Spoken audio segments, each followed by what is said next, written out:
call to the honourable member for Bennelong. Thank you, Mr Speaker. My question is to the Minister for Aged Care and Sport. How is the Albanese Labor government helping our crucial aged care workers to earn more and keep more of what they earn? Call to the Minister for Aged Care and Sport.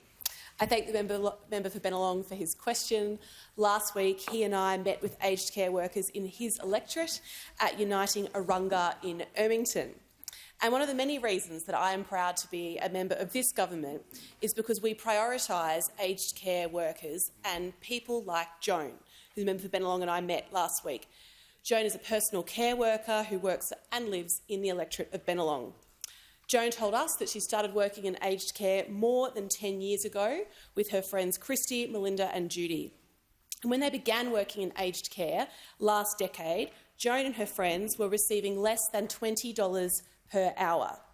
Imagine that, being paid less than $20 per hour to do some of the most valuable and yet demanding work that we have in this country. But Joan stuck with it because she loves her job and because she loves the people that she looks after. And this year, for the first time, Joan was able to tell us that her pay now exceeds $30 an hour for the very first time. And that is because the Albanese government made a commitment to back workers like Joan, like Christy, like Melinda and Judy in the Fair Work Commission to get a meaningful pay rise. And that is what we did. And that commitment has meant personal care workers like Joan are now taking home an additional $141 per week, or more than $7,300 every year. And on this side of the House, Mr Speaker, we recognise that there are tough economic realities at play at the moment. But, Mr Speaker, that is the difference between us and those opposite. We are determined to help.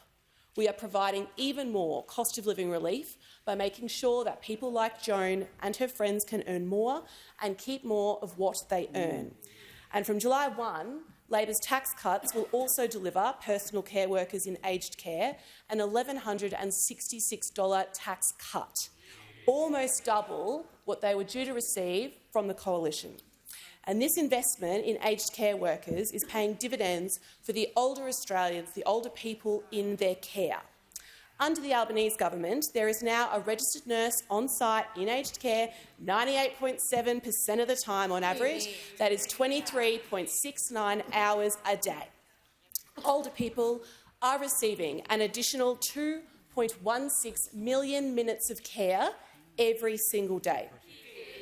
And there has been a reduction in the number of pressure injuries in aged care, the number of physical restraints used in aged care, and in significant unplanned weight loss in aged care. We are also seeing improvements in our star ratings data, with fewer 1- and 2-star rated facilities and more 4- and 5-star rated facilities.